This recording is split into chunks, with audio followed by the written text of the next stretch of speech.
Hey, what's up? It's cute what if? This side. Today we will be seeing what if Deku fell in love with Eri. Now before we move ahead with the FIC, leave a like and subscribe to the channel for future what ifs like this. She strode into the classroom with the pride and purpose of someone that belonged there. Snow-white hair trailed down her back, bouncing with her every twist and turn like the tail of a comet. A horn jutted out nearly 6 inches from the above her right eyebrow was a soft yellow and looked sharp enough to cut. But it was her eyes that captivated him the most, a brilliant red that was filled with confidence and purpose. And they were locked onto him. A soft, almost knowing smile was growing on her face with each step she took towards him. She passed through the desks of his classmates like a ship on a calm sea, her course set, target dead ahead. The burgundy sweater she wore was highlighted by her black skirt and navy blue tights that vanished into her brown boots. She was a woman in the prime of her youth. She stopped in front of him, her hand planted firmly on his desk. A sparkling ring rested on her ring finger. She was married. To who? Did he save someone? Did he save her? He would have remembered her. Just who was she? His heart pounded, going crazier by the moment as those ruby eyes bore into him, but instead of revealing everything that he was, he found himself reading those eyes far too much. They were grateful, happy, confident, but beyond that, there was a tiredness to them like she was searching for a place to rest. She touched his chin, holding his head in place, lips puckering as she leaned in. Was she going to embrace him? Why was she going to embrace him? Why was everybody just sitting there while this happened? Nothing was stopping him from moving, but he couldn't, so much as keep his eyes open. Instead, he found himself preparing for an embrace that seemed as inevitable as the sun setting. But nothing could prepare him for this. She stopped so close he could feel the ghost of her lips on his, but they remained separated. He could feel her smile and then laugh. It was only when she pulled back did he dare to open up his eyes. Oh, I'm sorry, Izuku. There was something magical about the way she said his name, her lips curling into a lopsided smile that left his head spinning. You haven't met me yet, have you? His throat was dry, brain scattered, desperately searching for words that did not exist. Sorry. She gave a fake pout that was somehow happier than her smile. Oh pooh, I thought that while I was around I'd stop by and steal your first embrace. Oh well, I guess you'll just have to wait for me then. Oh, nothing. Well, I have to be going now. Don't forget about me, all right? She spun on her heel, humming a familiar sound with both hands behind her back. With the sharpness of a knife, she turned her gaze falling down onto Achiko, then back towards him, fingers waving goodbye. I'll see you soon. She continued to pass everybody like it was nothing out of the unordinary. It was only when she reached the stunned Aizawa did she stop to bow towards him. Bye, Dad. It was nice seeing you again. And just as she appeared from nowhere, she vanished, leaving nothing but a blue spark where she once stood and the faint smell of ozone. It was Kaken to speak first, twisting in his seat to glare at him. For once he looked more confused than angry. What the F was that? All eyes fell on him, many of them red-faced as his embarrassment was spreading to them like a cold. A few gave him a thumbs up like what just happened was something of an achievement. But most looked on in confusion. I don't know. As a class, their gaze turned to Aizawa-sensei, who looked to be in a middle state of shock. He coughed into his hand and looked to gather himself as though he was going to try and explain everything. I don't have a daughter, I have a cat. Then who was Sheich? That demand came from the red-faced Ochako that looked ready to fall over from a heart attack at a moment's notice. Her desk floating upward as she slapped both hands onto it. She gave a breath, barely managing to calm down enough to return her desk to normal. Yeah, and why didn't you stop her? Mina joined in, despite being one of the ones to give him a thumbs up moments ago. She did no harm. As to who she is, she's apparently someone with a quirk that can allow them to come and go as they please. Aizawa turned to the board, giving them a cold shoulder. But she is the least of your worries. But the sports festival is coming up. XXXX. Despite his best effort, he couldn't get that woman out of his head. In no more than a minute she had been planted in his mind with roots that rivaled his admiration for All Might, though she was just a bud, with very little to grow on. The question of who she was laced in his every breath like steam on a cold morning. And he couldn't help but shake the feeling that she was important to him. Even now her gaze of fire shook him to his core. And that playful smirk was branded into his mind. How many moments of his life were going to change everything? When he was first told he had no quirk, when he met All Might, tried to save Kaken, when All Might told him he could be a hero, when he received one for all, when he joined you. And now this, some woman nearly kissing him and holding his mind hostage with an overabundant amount of charm and beauty. Red eyes, hair like snow, a horn, and quirk that let her appear and disappear out of nowhere. In theory, she stood out like a sour thumb and be easy to find. Most hero lookups could be done simple enough, but what if she wasn't a hero? She didn't seem like a villain. But he doubted that look in her eyes was from someone normal. Don't forget about her. He groaned, collapsing onto his bed, staring at his computer. He had a feeling even if he tried to look for her that he would find nothing. I don't even know her. He replayed that scene again and again in his head. She knew him. She knew him before he even knew her. This was his first time meeting her, but not her first time meeting him. She wanted to steal his first embrace. Steal it from who? Why did she want his? Wasn't she married? She had a wedding ring on. Or at least that's what he thought it was. What else was there? Oh right, she called Izuku dad. That was weird. In so many different ways, she looked closer in age to his little sister than a daughter, and she was at least 20. And there was no way that Aizawa was in a relationship with someone that would call him dad. Probably. He flopped onto his back staring at the ceiling.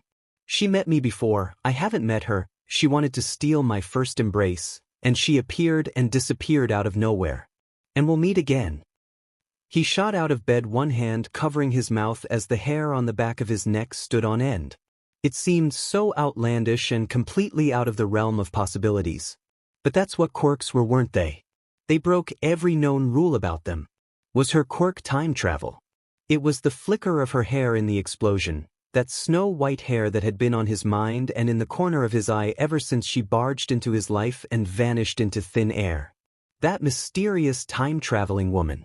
There were others that had white hair, but none that had her white hair that was only revealed to him because of that explosion. It was her, it had to be. This time he was sure of it. His arms were bound in casts, and it was difficult to move up the stairs, but he had to see if it was really her, top section, right in front of the entrance. She could already be gone, he could just be seeing things. Chances were he was doing nothing but fighting through pain for nothing. But he had to see, he needed to see if it was her. Besides, as much as he hated to admit it, he knew how the fights would turn out. There wasn't a doubt in his mind who would be in the finals. Her silhouette was an actor on its own, stretching out well into the hallway as she stared down at the field of battle, that wide brim hat that hid her hair and no doubt that lone horn of hers as well. Why was she hiding? She didn't hide last time. What was different about now? She was different than he remembered, shorter, less mature, younger. That grace and confidence she had brandished like a weapon was absent, replaced with something sweeter. It was innocence. Everything about her was different, but she was her. He knew it. The hat that had hid her hair was nearly as white as her hair and highlighted by a sky blue ribbon and darker blue flowers on her left. She had on a sundress, a few shades darker than the blue of the sky, with white and yellow flowers splattered about it randomly, and a deep green and red purse highlighted with a splash of black. It was almost the same colors as his hero costume. There was no doubt it was her. But what should he say? Was this the same one that came into his classroom, or was this her before she did that? Should he ask her name? Or just come out and ask her if she's a time traveler, or maybe ask her how she knows him, or when he actually meets here? What if this was when she really was? What if this was the first time she met him? Hi. Yep, that was what he went with. Out of all the things he could say, all the questions he could ask, it was hi. Fear sparked across her red eyes when she turned to look at him, gasping more at him than the explosive fight down below. She pulled at the fringes of her hat, trying to hide from him and shrinking down. Izuku. Oh, so this isn't the first time we met? He asked, taking another step to join her at the railing. That made things easier, or harder, or less confusing. Point being, it was a lot less awkward. The fear left her eyes and she relaxed a bit, still clutching onto the sides of her hat like it was a shell to hide in at a moment's notice. She was cute, but it was easy to see how young she was, barely matching his own height, but he wasn't all that tall either. You've met me before. Just once. Your quirk lets you time travel, right? She was just a girl, he could talk to girls, and he could easily talk to girls about quirks, and she was younger than him probably, so he didn't need to worry. What's? He stuttered, the look in her eyes reminding him a bit of the woman he first met. They were the same person, this confirmed it. What's your name? You don't know. She tugged on her hat again, frowning and shrinking down once more. If you don't know, I shouldn't tell you. I'm not even supposed to meet you yet. And you're not supposed to know about my quirk. Her hands flew to her face, covering the growing blush. Why does this have to happen on my first time? She gasped again, keeping her mouth hidden behind her hands. Wait, what did the older me say to you? Wait, no, don't tell me, I don't want to mess that up. Or maybe, did I leave me a message? What was I doing? Why did I let you see me? Great. Now he was blushing. That near embrace was still fresh in his mind and was the reason for more than a few sleepless nights. Well, you kind of walked into class and almost kissed me. Her face turned bright red, and her hands did little to hide it. Kikus? You said I was too young. He floundered for a moment before his broken arms reminded him about his current restraints. But still, why would I do that? She squirmed, spinning away from him. I don't understand, it doesn't make any sense. I'm not supposed to mess with stuff here, you're not supposed to know who I am. This is all going so bad. Why are you here? She stopped moving, peeking at him from behind her hands. Just testing this use of my quirk. I think it's safe to tell you that. But I mean, it might not be. She sighed, pouting as she turned to look towards the stadium down below. You, told me a lot about this before, and I, kind of wanted to see the moment that would define you. Define me? What did that mean? Her blush began to wane and he saw her smile. It was a soft, pure thing. The kind that he wanted to protect. Your match with Shoto. I don't want to spoil anything more than that, but I think I get what Dad was talking about. Aizawa-sensei? He asked. She nodded, sucking on her lip. Yeah, oh wait, did I call him Dad in front of his class? He doesn't like it when I do that. Something like Thea, he breathed in sharply, flinching at the sudden pain that ran through his arm. Recovery Girl was mad at him. He knew that much, and he knew that she was right, but couldn't she have done something about the pain? It still felt like he had a bone buried in his arm. Oh, the girl took a step towards him, her hand reaching out to touch him but stopping once more. I'm sorry. I want to heal you, but I'm not sure if I should. Her hand fell to her side once more and she grabbed at her elbow. I'm not even sure if I should be talking to you right now. You don't even know who I am. It's fine, I don't want you getting in trouble. But can I ask, when am I going to actually meet you? He smiled at her even as her frown grew. It's nice to be able to talk to you. That's a very important moment. She didn't look him in the eyes. I don't want to risk it being changed, or else it might mess stuff up. So I'm sorry. But we'll meet soon, I think. She took another step back, bowing at the waist and pushing a tear from her eye. Thank you, Izuku, for everything. Another step back and she smiled, her horn was glowing, and it smelled like ozone once more. I really should leave. Her smile grew and her blush came back. It was nice talking to you when we're so close in age. And I am. Well, there was a zap and he was left alone at that railing as Kaken claimed his victory over Shoto. Bye. He couldn't help but smile. He managed to meet her again. And learn a bit more about her. I'm looking forward to meeting you officially. I see, well, it was taking everything he had to not freak out with how close Achiko's voice was to his ear. Cell phones were amazing. I'm just glad you and Ida are both okay. When I got just the address, I got really nervous. He took a breath, trying to keep things calm. This was fine, it was just talking to a girl over the phone, there was nothing weird about it. It certainly wasn't anywhere as weird as talking to a girl from the future. Sorry, Achiko, there was a lot going on, so I couldn't contact you.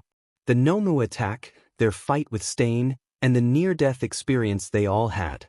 So much of it he wasn't going to be able to tell her. Or anybody else for that matter. She walked in front of him, hand clasped behind her back. She was older than last time but younger than the first time, her long silver hair blew in a wind that did not exist, and her red eyes were fixed on him as her face cracked into a smile as though for the first time. She was wearing that same red sweater that was both tight and loose, but her aura was different. It didn't have the same maturity as the first time, nor the innocence of last time. "I know you went through a lot." He heard from the other side of the phone, but he couldn't take his eyes off of her. The silver-haired woman leaned against a gap in the windows, humming a wordless song that made him feel relaxed and waved at him. Her smile turned wry as she looked at his phone. "Who you talking to, Izuku?" "Oh, Achiko," he mumbled, pushing his head away from the phone so she didn't hear him. He heard her talking to someone else on her end, so maybe it was all right. She rolled her eyes and stuck her tongue out while making a disgusted sound. "Well, hurry up, I need to see your phone when you're done." She smiled again, pushing her hair behind her. "Besides, I want to talk to you for a bit, and don't worry, I'm not here to steal your first embrace or anything like that." The wink she finished with wasn't the CC kind that Midnight would have given. This wink was far too awkward to not be forced, and it looked more like she had something in her eye.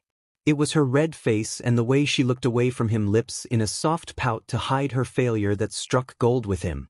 "It was too cute. I gotta go see you at school." He looked down at his phone and saw that his call with Achiko had ended. What if she thought he was rude now? "He'll just explain it to her later." "Why do you need my phone?" he asked, still looking at the end call screen. "Because," she extended that word as though the force of it was needed to peel herself off the wall. Her hand extended out towards him, awaiting his phone, the other resting on her hip. She was taller than him, not by much, maybe an inch or two. "Despite the fact that I have a pretty good idea of your timeline, I still have a strong time finding you when I need to, so I'm going to put an app on your phone that will do stuff and allow my future phone to talk to it." "Oh." He blinked and handed it to her. Her hand was soft. "What if I want to find you?" He flopped his free arm, before running it through his hand. It was strong not to stare at her, the red eyes mixed with her silver hair to enhance her already outstanding natural beauty into something that would almost be exotic. "Or even talk to you." She produced a phone of her own. It looked similar enough to his but was a lot thinner and larger, and connected it to his phone with a short cord. Her head perked up, eyes scanning the room before she nodded towards a nearby place to sit. "May made the app so that you can text me, but I won't get it until I'm in your time again, so who knows how long that would be for me?" Her smile was bright as they sat down together, her black leggings brushing against his hospital gown.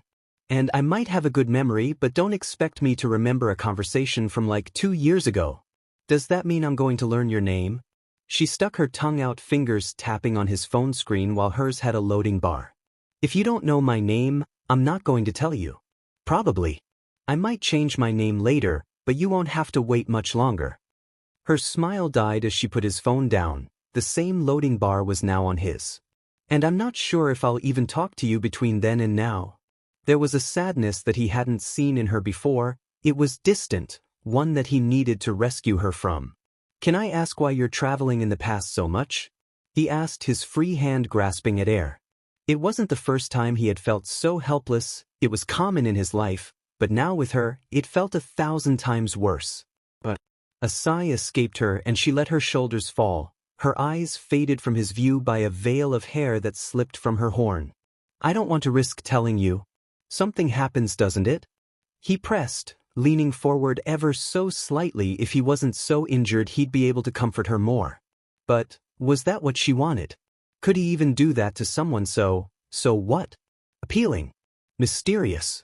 Someone that knew so much about him but he knew nothing about. She nodded, allowing more of her hair to fall. He could barely see her bite her lip. "Yeah, but that's why I'm here. I'm trying to fix that. Is there anything I can do to help?" Her laughter was sweet like honey and she flung her head back, pushing out a single tear that had formed. When it ended, there was nearly no sign that she had been moments away from crying. "That's one of the things I love about you, Izuku. Even now, to someone you barely know, you're still trying to be a hero." Her voice was bubbly, like she was fit to laugh at a moment's notice. With a sigh, she pushed her hair back in place and picked up his phone once more. "But don't worry, Izuku, you will. Even when you're not aware that you're helping me, you will be." "What does that mean?" She snorted, shaking her head.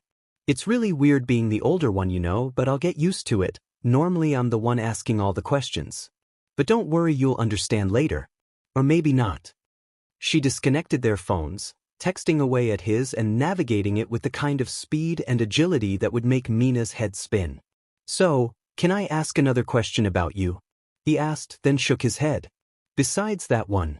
Dork, she snorted. I'm not a genie, I don't have a 3-question limit, I'm just a girl from the future. Well, technically, I'm from this time too, just younger. But yeah, ask away. Why would you try to embrace me? Her smile turned wry, and despite the blush on her face, she kept her eyes on him. It was too much and he had to look away from her. Well, she drew the word out, leaning forward. If I had to guess, it might be because I realized that I could be about the same age as one of my biggest heroes and one that I developed a massive crush on and started a relationship with him. A crush. He was her hero. But wait, a crush. Someone had a crush on him. Or will have a crush on him. On me. Yep, well, kind of, future you anyways, when you're taller than me and more adult-like, and have bigger muscles. She turned back to his phone, messing with it a bit more, before flipping it towards him. There, you're all set, now I should be able to get a hold of you when I need to so I don't spend a whole night trying to find you. She stood pocketing her own phone and spinning in front of him, her pure white hair trailing after her like a comet's tail. Her hand fell onto his hand. Now then, the real reason why I'm here. I'm going to heal your arm. But I need you to promise me something. What? His mind was still trying to process the whole crush thing. The last time someone had a crush on him, it turned out to be a fake rumor. It also only lasted for a day while Kaken was out sick. Why? I need to make sure that you listen to Recovery Girl. I need you to treat it like this injury did happen so that you don't try to hurt yourself. I know for a fact that it's no fun to heal you, even when it's easy. She kneeled down in front of him, hand on his cast. He waited for something to happen, but it didn't feel like anything. As for the why, well, call it an investment so I don't have to fix you even more in the future. A blue light engulfed his arm, and he felt something change. In a matter of seconds, it felt fully healed. Wow, thanks, so you can revert things to their original state too. More or less. Anyways, I gotta get going. Izuku, feel free to text me. You'll know which contact I am. In a flash of blue, she was gone, leaving the lingering scent of ozone. He checked his phone and found her as my future time-traveling girlfriend. It was enough to make his face hot and his heart P&D again, even without her being there. What if someone saw this? What if he let someone use his phone and they tried to talk to her? Wait, he scrolled through his phone, it wasn't there anymore. Why did she delete Achiko's number? His phone didn't so much as vibrate as much as it spasmed so strong that it flopped from its front to its back while resting on his bed. Once the death throes stopped, a stillness overcame the object before a ping came across it, followed by the screen lighting up. Naturally, with all of his hero training, he jumped. The written exams were over and he had just gotten home to rest and mentally prepare for the practical exams tomorrow, but the moment he sat down, his phone all but exploded. The app that his apparent future girlfriend had installed on his phone more or less made it so that if he was within 30 feet of his phone, he'd know she was contacting him. He couldn't figure out how to change the setting without forcing his phone on silent. It only did that for her texts too. Come to think of it, he'd been missing some of Ochako's texts as well. It was probably related. For whatever reason, she really didn't like Ochako. Maybe he should. His phone spasmed again, and he dove towards it. Most of the time their texts were brief, and it often took her a bit more than a day to respond. The gaps between her replies were at least a day, sometimes a week. Hey, you free? I need to relax. Are we dating yet? Wait, don't answer that. We're going on a date now. Let's go to the movies. There's a classic playing. His phone vibrated again. You still live with your mom, right? The knock that followed on the front door was louder than anything Kyoka could have dished out with her gear. Or at least it felt like it. But in reality, he barely heard it as his BLD rushing to his ears drowned out the sound. How was she here so quickly? Was she texting him while walking to his home? Why was he still staring at his phone? He needed to get to the door before, oh, hello. His mother's voice boomed like thunder, shattering the pleasant vibe he had moments ago. Why was she so close to the door? Why didn't she say anything? What was she going to say? What were they going to say? Is there full cowl? 6%. A surge of energy flew into his limbs, pushing him just that slightest bit faster, that slightest bit harder. The results were less than impressive as his socks caused him to slide along the hardwood floor, turning all that excess power into flailing. He fell forward more than he ran, using his hands to steer and pull him around the corner. Too fast he missed the kitchen off the couch. It was his best bet. His legs kept pumping. The only thing that kept him from falling was also the only thing that kept him from regaining control. He slammed into the back of the couch, scooting it a few inches, and nearly knocking over the lamp. With his momentum null, he bounced up onto his feet, letting the excess energy work itself out. It would have been quicker if he walked and stared down the entranceway of his home. She was there, standing in the doorway. That plush red sweater that she normally favored was being pulled over her head, revealing a flowery shirt that was the kind of green that reminded him of spring. A handful of snow just big enough to make a snowball fell from her sweater. Her long silver hair was finally revealed and a few more bits of snow fell. "Sorry about that, Inko," she laughed towards his mother, eyes sparkling with the same kind of mischief that she had when they first met. "It's really strong to keep track of seasons when you're a time traveler." "Time travel? What?" His mother's head tilted to the side as she nonetheless took the girl's sweater, probably out of habit more than anything else. "And how do you know my name? Did Izuku tell you? Or, oh," she pushed a strand of silver hair out from her face, hooking it behind her ear with a smile that sparkled like fireworks. "Is this the first time we've met? Sorry about that." Her eyes flashed to him, gleaming like rubies as her smile twisted. "I'm just here to see my boyfriend, isn't that right, Izuku?" She did that on purpose. "Boyfriend? Izuku? What?" His mother's face was filled with shock when she finally turned to see him, standing there in the hallway, red-faced and with half a sock on. She stumbled towards him, grabbing at his shoulder. "What's she talking about, Izuku? When did you get such a appealing woman to agree to be your girlfriend?" "Oh, about 2, maybe 3 years from now. I think this is going to be his first date with me." She shrugged, wringing a bit of water out of her hair and shaking herself semi-dry. Her hair, horn, and most of her was longer, and it was his first time actually seeing her older than him without the sweater to hide her figure. In a word, she was hot. But that also wasn't really important. "Do I get to know your name?" "Nope," she shrugged, plopping off her shoes and turning into the kitchen. "I'm going to use your room real quick. These leggings are way too warm for how hot it is. I guess all weather doesn't really include humid summers." Izuku's mother whined. "Who is she?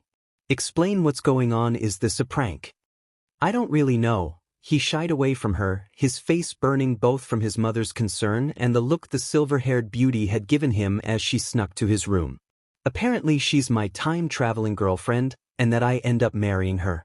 That last part was a guess, based on the ring he had only seen on her eldest appearance. Her head appeared from beyond the corner, long hair nearly reaching the floor. There was a soft blush on her face and her smile was different, softer, less teasing. "Those are spoilers, Izuku. Besides, I'm only 18. It's far too early for me to start thinking about marrying you." "Wait, I've been doing that since I was— Oh wait, that's also spoilers." Her head vanished once more and he heard his door shut. "Marriage?" His mother's eyes bulged out of her head. "Oh dear, I knew something like this was going to happen. Once you became a hero, all the girls were bound to start noticing how handsome and nice you were. It was only a matter of time before one of them decided to take you from me, but this is too soon. Izuku, marriage at your age? To someone like that? Well, she is rather pretty, so I can't really blame you, but still don't let her." His mother stopped mid-sentence and blinked several times. "Wait, did you two say time travel?" "Yes." That was the part she wasn't freaking out about. "Oh, I see." She nodded to herself, kneading the sweater like she was a cat. "I see. So, she's your time-traveling girlfriend from the future." Apparently. He was still trying to wrap his head around that himself. "I knew being a hero was going to cause all kinds of weird and wonderful things for you, Izuku." She tried to smile and handed him the sweater. If you don't mind, I'd like to meet her, when you become a couple, but not before." She turned, shuffling her way towards the kitchen. "Hopefully by then, I'll be able to accept it." "Oh, thanks, Inko." His time-traveling girlfriend emerged from his room, with the same green shirt, but the thick heavy pants had been exchanged with a skirt that ended above her knee, showing off her legs. "Don't worry, I promise that when we first meet you absolutely love me. Actually, same with the time when Izuku introduces me as his girlfriend. Just try to keep an open mind, Your son has a pure heart after all. His mother just nodded. Well, I look forward to meeting you, dear. Your horn and hair are very nice. Please treat my son well. Don't worry, I will. She wasted no time in grabbing onto his arm, pulling him to her side. Touching her was different but nice. It felt like just yesterday he had touched her hand for the first time. That same softness that was both warm and inviting covered his arm. Now come on, Izuku, put your shoes on. They were out of his house in a matter of minutes. So, why are you wanting to do this now? He finally managed to ask once they were well on their way to the movie theater. She didn't let go of him, their fingers entwined in a way that made it impossible for coherent thoughts to form. Instead, it was just a bunch of one-word phrases bouncing around his head. Cute, soft, appealing, why, how nice, when... Well, she drew out the word as she looked around, tugging him across the empty street without waiting for the crosswalk. As to why I want to go on a date, I just kind of need to de-stress, and you're the best thing for that. As to why I'm here instead of when we're official, well, she hummed, tilting her head to the side, eyes full of mischief. Let's just say that there's a reason for that beyond my own amusement. One that you're not going to tell me. She gasped, running a hand through his hair. Sometimes I forget that you're technically the smarter one of us, well, at least according to Dad, and Mirio, and, well, everybody. She pouted, looking at his head. Maybe I should have timed it for when you're taller than me.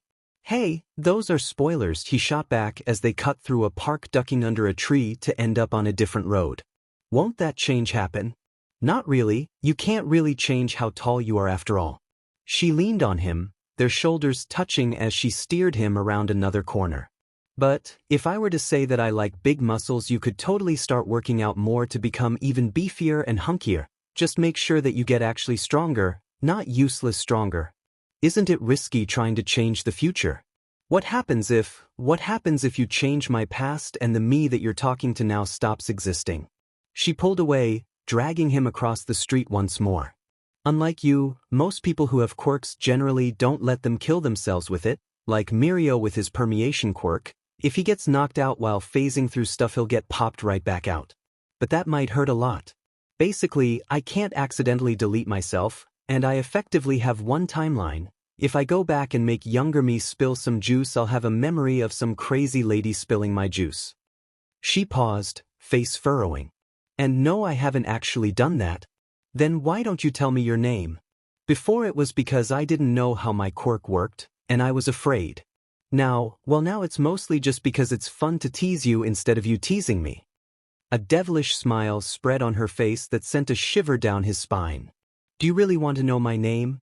Why did it feel like he was about to sign a deal with the devil? Yes.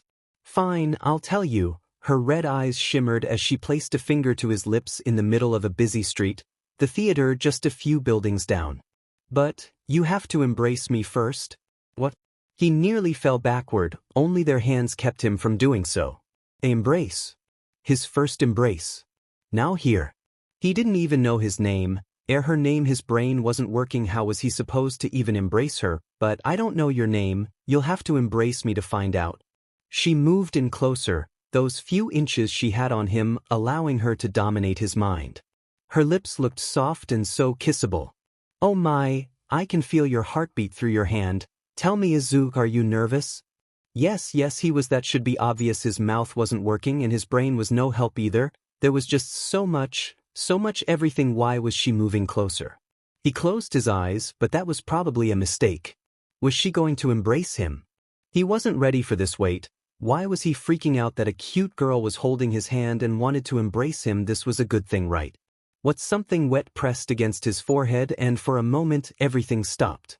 Her voice was little more than a whisper on the wind. My name is Eri. I'm sorry. That was the last text Eri sent to him.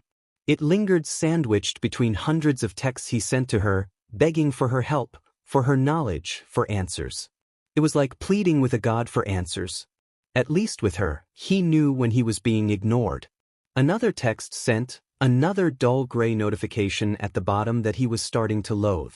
After everything that had happened, now was when she decided to remain silent. Between Kaken's capture, the joint assault, and then All Might's confrontation with All for One that led to his retirement. He sighed, staring up at his ceiling for what felt like the 100th time. A bunch of boxes. All packed and ready to be moved UA's new dorms. It had been a month since their little movie date. And so much had changed. With every single one of those changes, he had to ask himself, did she know this would happen? Was this something she changed? It was strong to be mad at her, but harder not to be mad at her. She could have changed it so All Might would still be All Might. But then maybe All for One wouldn't be in prison if she changed something. Maybe this was the best option. Maybe there were paths where one of them died. There was so much he didn't know. With another sigh, he grabbed his phone, ready to send her another apology text. Each one varied, some begging, others blaming, others pleading, all of them pathetic. Odd how he spent less than a day with her, but he was already able to let all of his emotions out towards her. It might be because of how well she knew him. A tap on his window drew him out of his thoughts. He was on the second floor, and there was no balcony for someone to stand on, but he still saw Aries' smiling face as she attempted to wave at him, only to quickly grab back onto whatever she was holding onto. "Can you let me in?" Her voice was dull through the glass. Her usual red sweater was replaced with a yellow tank top that showed off her shoulders, and her hair was held back in a ponytail. "I'm here to talk." There were many questions he had for her when he opened the window. Such as, where had she been? Why didn't she respond to him? How did she climb up the drainage pipe? And was she crazy? But the first thing out of his mouth when he helped her into his room was, "Why didn't you use the front door?" "'Cause it's too early for me to meet your mom. Besides, it's been a while since I did something stupid like climb to the second story of a building." She laughed, crawling into his room while she kicked her legs helplessly in the air before tumbling over. Her red sweater was tied around her waist, and there were marks on face and arms. She was younger than the last time, and about the same age as when she messed with his phone. But there was something magical about that ponytail. His eyes were drawn to those soft pink lips, and he remembered that tender embrace to his forehead. "My mom's met you before, Eri." Some part of him had been looking forward to surprising her with his hard-earned information. And the look on her face was worth the lack of sleep the thought had caused. Her eyes went wide and she instantly pulled out her phone. "Wait, what?" "No, it's too early for that. We didn't even meet until you lived in the dorms, and then there's," she gasped, standing up to stare at him, a bit of red adorning her cheeks, and her hair seemed to float as her eyes went wide. "You know my name, how? But we didn't actually meet yet, did we?" "Oh, no, you're not supposed to know that. What if it changes something? And older, you showed up and talked to her and told me your name. Probably shouldn't tell her about the date. Or would that change her timeline?" She groaned, turning to fall onto his bed and letting out a long half scream. "God, seriously, I'm starting to hate that future me. Do I have any idea how much work I'm giving me? And what's up with this? She shows up before all this happens and doesn't deal with it. What did she even do here?" Her voice was muffled by his pillow. "Isn't that spoilers?" He half laughed, sitting next to her, his hand resting just above the small of her back. Was he supposed to touch her? Wait, he had a girl in his bed, a girl that was going to be his girlfriend. What did that mean? What was he supposed to do? Sure, they went on a date, but they hadn't actually done that yet, and why was his life so complicated? Did One for All come with a complication quirk or something? "Geech, fine, I'll just check my phone and see what I texted you before I showed up," she groaned, flipping through her phone, fingers a blur. "You can do that?" "Well, yeah, it helps me stay on topic." When she gasped, her mouth falling open, and she turned to look at him. From her cheeks to her ears, a warm blush took over her face. "A date? You two went on a date?" "Wait," she looked down at his bed, horror spreading across his face, and she shot off it, stumbling backward. "Oh God, you're dating me. What on earth am I supposed to do?" This is too soon, right? I mean, really, I know it was going to happen, but this is just, Eri." He stood with her, his own heart pounding in his he. By the time he got to his actual first relationship, he was going to be an expert on relationships, wasn't he? "We went to the movies and nothing else happened. That was all." In his books, it was a date, but according to the entire internet, it wasn't much of a date. "We're not actually dating." Eri sighed, falling to her knees, and let out a long breath. "That's good. I mean, I don't think I'm ready for something like that." "Me either, but she did say that would be dating in 2 years, so when I'm 18, I guess." "So, be careful if." "Wait, You know older me, how do you not know that I'm in a relationship with an older you? She opened her mouth and closed it with a pop, eyes growing wider by the moment as her blush steadily took over her face. Oh, that wasn't it. Oh, she screamed into her hands. Oh my God, what? I walk in on us having a. She fell to the side, still covering her face. Now it was his turn to blush. What? How? I don't know, it's just she pushed herself up, 5 kinds of mortified. Can we please not talk about this anymore? I feel like I might get a heart attack. Eri groaned, slapping her cheeks to banish the blush. I also think I screamed that loud enough that your mom heard. Right? I'm sorry. What was he supposed to say? Or do with his hands? About the yeah? Don't be, she sighed into a laugh. It's probably my fault. Both of me's fault. Chances are I'm going to end up giving myself a childhood trauma. Or something if I'm not careful. She gave a half-cry, half-laugh and began to rub her temples. As much as I love my quirk, it's a real pain in the butt sometimes. Mostly because of my own fault. A knock came from his door, followed by his mother walking in with a tray of tea. Oh good, I was worried I might be walking in on something. She laughed, a red tinge on her cheeks. She locked eyes with Eri and smiled. Oh hello again, is this the part where I actually get to meet you? Not quite, Ms. Midoriya. Sorry. And I'm sorry for shouting random stuff. Eri didn't maintain the gaze for long, her free hand was playing with her silver hair. And sorry for not going through the front door. Oh, it's all right, dear. His mother sat the tea down between them, smiling all the while. Well, I'll leave your two to your hero talk. It was a pleasure not meeting you again. Oh, and call me Inko. Right, with another smile and a nod, his mother left without another word. Eri was the first to grab a cup, sipping it gingerly and humming in delight. Your mom makes the best tea. It always calms me down. She sighed and took another sip, followed by yet another sigh, her blush melting away as her composure grew back to the confident young woman he was growing to like, though it was nice to see that she could freak out from time to time. Now then, before I got distracted by trying to cheer you up, I'm fairly certain you were kind of mad at me for what happened. Kind of. It felt so silly now that he looked at her. He had to remind himself that she was just a girl, she didn't have all the answers. I mean, just why weren't you there? Why didn't you help us find Kaken? Why didn't you? The red of her eyes flashed as she finished another sip of tea. Izuku, listen, this isn't the answer you want to hear, but it's the one you knew was coming. You chose to become a hero after all. But what happened, all of it, needed to happen. Katsuki needed to get captured, and you needed to rescue him. All Might needed to fight one for all, and he needed to retire. She sighed. So I'm sorry, Izuku, I know it seems like I'm not helping, but I really am. It's just, you kind of don't get the easy life. At least not for a while. But can't you just use your quirk to fix him? Like, restore his strength or something? He was grasping at straws. Couldn't you make it so there were 2 one-for-alls? One for all doesn't work like that, Izuku, she snorted into her tea. It's the one quirk I can't actually remove from you. Even if I were to turn you into a baby, you'd still have the quirk. It's stuck with you until you decide to give it to someone else. Wait, you can turn me into a baby. Just what is your quirk? He did not trust her smile. Nijire came up with the best definition for it. Basically, times my beach. There was just no way. Red eyes, silver hair, and a horn, but there was just no way. She couldn't be more than 5 or 6 years old. He was easily 10 years older than her, but it was her, wasn't it? This small little girl that had just crashed into him with a face full of terror was Eri. It was Eri. It had to be. But there was just no way. He knew that she was going to be younger than him. But not this young. Wasn't he supposed to start dating her in 2 years? No, that wasn't right. He wasn't like that. It wasn't her.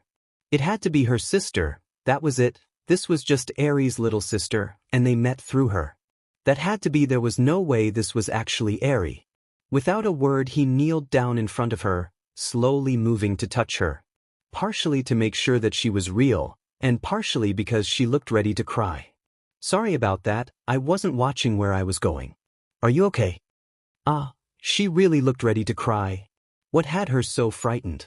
She didn't flinch when he touched her, trying to get her back up onto her feet.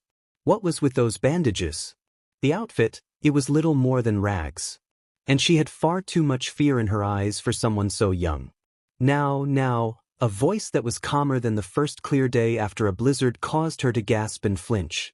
She clung to his hero uniform, tears gathering in her eyes, and terror that should not be known by even an adult was etched onto her face. We mustn't be causing any problems for our heroes. The voice belonged to a man that he recognized. It was the one they were after, the leader of the 8 precepts of death, Chisaki. Why was he here? What was he doing here? Was this child running from him? As a hero he couldn't. Let's go back, Eri. There was just no way. This had to be some kind of a joke, right? He just had to have misheard the guy, right? That was it. There was just no way this was really Eri. He looked down at the girl, trying to bring out a smile. He really was bad at smiling. Even his happy smile was a complete and utter mess. He said your name was Eri? She nodded, grabbing onto his suit tighter. Please. Her voice was less than a whisper, and filled with more fear than even the loudest scream. Don't go. That was all it took. Who she was didn't matter. Right now, right here, she was a little girl that was begging him not to leave. He looked back up at Chisaki. His conversation with Mirio was little more than a distant echo. He said she was his daughter. No child should be that afraid of their own father. And wasn't he Yakuza? It was a lie. He was using Eri for her quirk. He knew about it. That had to be it, but what would he be doing with a time-traveling quirk like hers? It didn't matter. Her control of time was far too powerful for a villain to have. And she was just a scared little girl, that beyond anything else was reason enough for him to act. Still, he needed to tread carefully. He wasn't supposed to know about her, and he wasn't supposed to know about Chisaki. He needed to tread very carefully if he was going to protect Eri. I think that your daughter is afraid of something. He shouldn't have said that. There was too much bite in it. Already he wanted to reach out and punch the man that stood before him.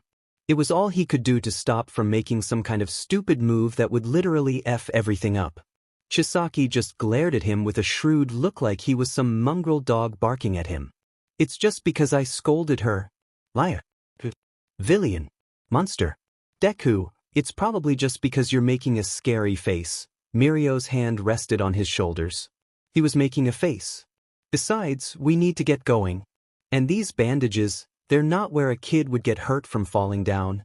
Eri was clutching onto him, not wanting to let go. He knew that he shouldn't be pressing this man.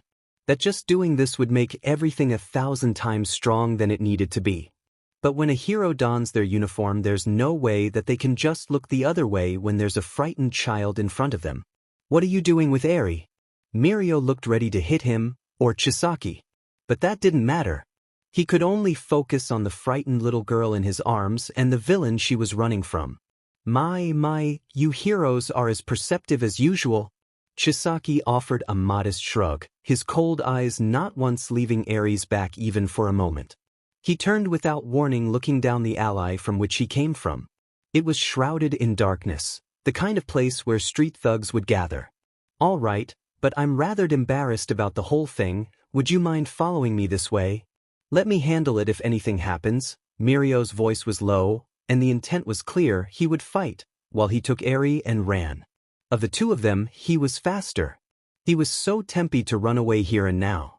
But then Chisaki would be that much harder to track down and be dealt with properly. Plus, that would put Eri in even more danger. It all felt so wrong. His job as a hero was to make sure that the citizens were safe, not bring them into the hands of a villain.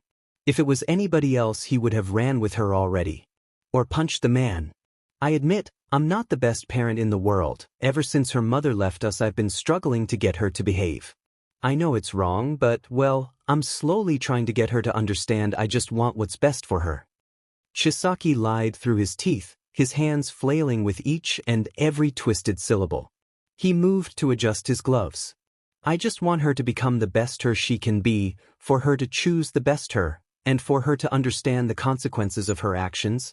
That sounded like a threat if he ever heard one. Without warning, Eri pushed out of his arms and ran towards Chisaki. Eyes down, and fear rolling off of her in waves. But she stopped, standing next to Chisaki. Oh, well then, Chisaki placed his wrist on his hip, looking down at her. Have you finished your little tantrum? Eri nodded without hesitation. There was a lingering scent of ozone. Well then, let's head home. Chisaki nodded, turning back towards them. Keep up the good work, heroes. He lingered in the shadow-choked alleyway as that villain led Eri down it, waiting until they vanished into the darkness before he could so much as breathe. It took all his strength not to lash out at the nearest thing and scream in anger. He failed. He failed to protect someone. What was he supposed to do? Did he make the right choice? Was there a right choice? Damn it, the word escaped him. His emotions had finally boiled over. We shouldn't have let her go. I take it you've met Eri before as well. Mirio's voice was low and his smile was full of a misplaced mirth that did little to lighten the mood. I shouldn't be surprised given how much she talked about you after all. Wait. He looked at his senior and blinked at the tall blonde-haired man that was well on his way to becoming the next #1 pro hero. You've met Eri too? Of course. Mirio beamed with pride, pulling out his phone. She claims that I'm her big bro in the future and has been harassing me to get out and date someone for years. Honestly, it feels like she's far too invested in my personal life for her own good. She has this weird obsession with sending me memes from the future for some reason. Oh, I just thought that I was the only one she talked to. Let alone gave her special phone number too. How many other people was she talking to? At least Mirio was just her big brother. She also didn't send him memes. Why was he jealous over that? Mirio nodded. I thought so as well, but what is Eri's relationship with you?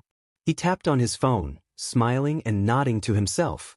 There, I just sent her a text saying that we met her for the first time. Now we should report to Sir Knight, right? Before he could, his phone vibrated. That was faster than usual. Normally it takes a few weeks. Mirio smiled at his phone. She says good luck, and she'll answer the questions of her future boyfriend after the mission. Now he was mad, confused, uncertain, angry, and embarrassed. Fantastic. She keeps saying that, but I mean she's 6 years old right now. I don't feel comfortable dating someone 10 years younger than me. I admit that is a bit of a pickle. Mirio crossed his arms, his smile gone, replaced with a scowl. But you might want to consider it from her point of view. I'm starting to worry that the closer Eri is to our age, the less time she's spent at the same time, so while she might have been born even 6 months ago, there's a chance that she's been alive for a much longer time than that. But that's just a guess. And first things first, we must see this mission through. Mirio was right, he needed to focus on the mission first and foremost, then once Eri was safe he'd deal with the fact that in the future he dated someone that was at least 10 years younger than him. Since when did his life get so complicated? This was one for all fault somehow, wasn't it? After all was said and done, Eri, that scared little child, was safe. The villain Chisaki, his twisted ideals, and his gang were all defeated. And he had earned Sir Night Eye's approval. Yet it all felt rather hollow. Their losses weren't great, but he could feel them, a hole longing to be filled, much like the hole All Might left. A victory that cost them dearly. But there was hope, there always was. Eri, the time traveler, should be able to undo what her younger self caused. It was such an obvious thought, he couldn't believe it didn't come to him until he was on his way to go see Mirio. So you can't restore my quirk? He could hear the heartbreak in Mirio's voice as he approached the door. He paused in the middle of the hospital doorway, the door left just open enough that he could see Mirio sitting in the bed, looking more like a statue than his usual animated self. Something close to anger flashed across his eyes and he glared forward. Or you won't? You're making it sound like I don't want to restore your quirk? Eri's adult voice pierced the silence that followed, her chuckle more out of awkwardness than any humor. He couldn't see her without entering the room, but she sounded older again. And tired? Believe me, I want to. If I could, I would give you your quirk back right now, if for no other reason than to see you smile. You still haven't answered if you could or not. You're right, Eri stepped forward, finally coming into his narrow view. She was older, about the same age as he first met her. Her red sweater was tied around her waist, revealing the plain white shirt she had worn that hugged her slender frame and womanly curves. A set of necklaces sparkled around her neck. Then there was that ring on her finger. A wedding ring. It was different than the one she had worn when they first met. I can fix you right now. I can give you your quirk back. It would be so easy to do. Her hand fell onto his as she sat on the bed next to him. And it pains me to say this, but right now I can't. Mirio sighed, his whole body groaning with frustration. He took a deep breath to let out a single word. Why? I've tried it before, I've even tried you not ever losing your quirk, you know. But it doesn't work out. There are lessons that you must learn, challenges to overcome, and foes that must be defeated without your quirk. Eri tossed her hair back, looking at the door, and their eyes met for far too long before she looked at Mirio once more. There are battles that need to be fought by others. Without your quirk, you'll grow in new and exciting ways so that when you do get it back you'll be all the better for it. So please, just bear with it for now. But what am I supposed to do until then? How long will I have to wait? Mirio's gusto returned with every word, building up to his head held high and his eyes locked forward. There was no way someone like him could ever give up, which just made him wonder why he wasn't chosen for One for All. Mirio already had all the greatness that All Might had, while he had to earn it. Eri smiled, folding her hands over her legs and kicking her long legs that were clad in black stockings. Oh, I don't know, but there's this little girl that's going to need her big brother and role model to help her smile again. I suppose I could pay you back for being such a great big sister, Mirio sighed, his shoulders slumping. I get that you don't want to restore my quirk, but I'm just confused as to why. Why does it matter if I learn power? Eri responded simply. You said it yourself, there's a difference between knowing something and knowing how to use something. I think you actually stole that from Dad though. But I'd like for you to picture it this way. Do you remember how you were back in your first year? Clumsy, barely able to use your quirk. Then Sir Night-Eye did something useful for once and took you under his wing. From there you went from the joke of your class to the one closest to becoming the next #1 hero. I want you to imagine that leap, but for everybody, with you at the center. Eri leaned, then vaulted forward, landing on her feet and turning back to smile at Mirio. Your dream was to save 1 million people, Mirio, and you gave that up to save me. And that dream became mine, so I need you to trust me and help me save 10 million people. Maybe more, without them ever knowing. Are you ever going to tell us what happens? The question hung in the air like a fruit ready to be picked. Eri turned away from it, her eyes locked onto his, a small smile on her face as she took a long drawn-out breath, ring finger over her heart and her ring sparkling in the dull hospital light. No, we're already on the path that stops it from happening, and I'd rather be the only one to know about it, as nothing but a nightmare. All right, Mirio nodded, arms folded over his knee. He nodded several times, his smile growing with each motion. I understand, I will bear this burden for now, and I promise to one day make you smile. Thank you, Mirio. I'll see you I'll see you in the future, but you'll see me again in my past because which is your future, and I really just made this whole goodbye a lot more confusing than it needs to be. She groaned, scratching the back of her head. I am so looking forward to being completely done with this. Now, I just need to talk to my future husband and I can go back and guilt trip him into giving me a foot massage or something. Good luck with that. He seemed more than a little worried about you being 6 years old. Mirio shrugged. He was way too accepting over that. Oh, Eri hummed, her footsteps sounding like thunder in the eerie silence of the hospital. Don't worry about him, he might be surprisingly stubborn at times, but I know how he works, probably better than he does at this point. She winked right at him, both hands behind her back as she took large awkward steps towards the door, winking at him. Good luck, Mirio. She opened the door, looking every bit like a tall, graceful woman in the prime of her life, the kind that anybody would find appealing, intimidating and graceful all at once. Just the slightest bit of makeup graced her face, a bit of shine on her lips, an ounce of shadow around her eyes, and the necklaces all highlighted her overwhelming natural beauty. You know eavesdropping is rude, right, Izuku? She had one hand on her hip, a sparkle in her eyes and a smirk on her face. His throat felt dry and his mind wasn't quite processing things correctly. This was Eri, the 6-year-old little girl he had saved days ago. She was 6. She was 10 years younger than him. She had a ring on her finger and mentioned future husband when talking about him. He married someone 10 years younger than him. But she also said that they would be in a relationship in 2 years. I am. His mind finally decided on saying something. You left the door open on purpose, didn't you? She laughed a sweet-sounding noise that made his spine turn to goo and grabbed his wrist, pulling him down the hallway and up the stairs. Be careful you don't give me too much credit, but yes, that time it was intentional. Half of what I told him was for you too. Especially about the future, and why I do half of what I do, which kind of sucks because it feels like I've told you guys 1,000 times to trust me. It's not like I'm 13 anymore. She burst through the doors to the roof where she finally let go of his wrist. With no fear of heights, she walked over to the ledge, staring down at it with a smile on her face. This should be private enough to have a really awkward talk, don't you think? Yeah. He walked towards her, his feet feeling heavier by the second. I mean, you tell me you're my girlfriend in the future, and we eventually get married, but you're 6, you're 10 years younger than me and I was 6 Izuku. She turned to him, lording over him with those few extra inches of height that had on him. A delicate hand rested on his shoulder, rings sparkling in the afternoon light like the bright future she was trying to build more than anybody. But right here, right now, how old do you think I am?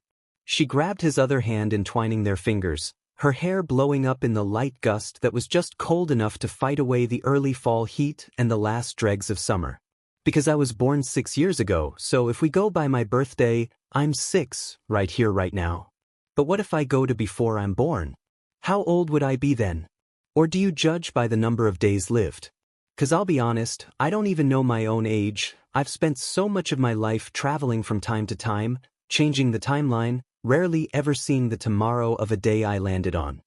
Soft music began to play, coming from a small speaker he hadn't even noticed. It was a song that he never heard, the beats low but full of energy, a weird fusion of rock, funk, and jazz.